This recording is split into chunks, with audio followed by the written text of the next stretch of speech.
A fresh Ellen. The Kelly Clarkson show is allegedly toxic behind the scenes, but sources claim the singer is unaware that staff members are dissatisfied. The Kelly Clarkson show is under fire after 11 former and present employees said in a shocking new interview with Rolling Stone that the daytime television program produces a poisonous workplace. Staff employees have come forward to talk about their experiences with bullying, verbal abuse, retaliation from high-level producers, and little aid from human resources when such issues were reported. This has shocked the 41-year-old singer. Alex Duda, the executive producer, was referred to as a monster while executive producer Clarkson was referred to be fantastic and not as a bully. The staff members added that they don't think the mother of two has a sense of how unhappy employees are with the working conditions because they are afraid of retribution and asked to stay nameless. A spokeswoman for NBCU responded to DailyMail.com's inquiries over the charges by saying that the company is committed to a safe and respectful work environment and takes workplace complaints very seriously, and to insinuate otherwise is untrue. When issues are reported, they are promptly reviewed, investigated, and acted upon as appropriate, the representative said in a statement.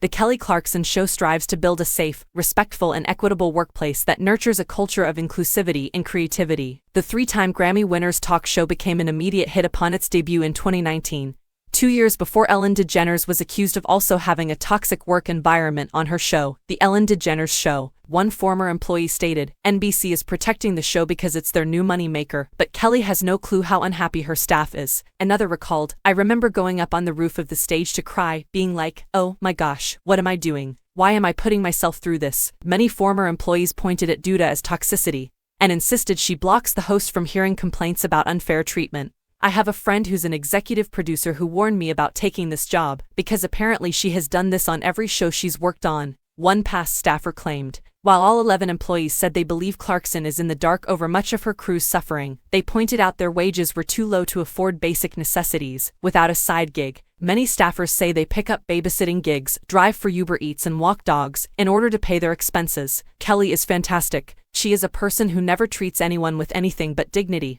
and is incredibly appreciative," one former employee said. They continued, "I would be shocked if she knew. I'd be floored if she knew the staff wasn't getting paid for 2 weeks of Christmas hiatus. The Kelly that I interacted with and that everyone knows would probably be pretty aghast to learn that." Another detailed Duda's alleged fiery temper, which they said deteriorated their mental health and left them with so much anxiety they would regularly vomit. Another former employee stated they took a leave of absence due to protect their mental health after feeling bullied and intimidated by producers. They claimed producers went out of their way to make staffers feel scared to ask questions and get their work done. To navigate the stress, the former employee sought help from a psychiatrist for the first time in their life because they truly couldn't handle it mentally. Despite working in the entertainment industry for years on numerous other sets, they said the Kelly Clarkson show is by far the worst experience they've ever had in their entire life. "It deterred me from wanting to work in daytime ever again," they say. "When I say I was traumatized, I was really traumatized." Rolling Stone also noted that 7 former staffers say they used their exit interviews with NBC Universal to outline their negative experiences. One employee claimed they even had a follow-up call with HR after their exit interview about their experiences with 2 producers, who ultimately were promoted anyway. "I don't know what HR does at that show, frankly," the third past employee said. "Nothing of consequence happened."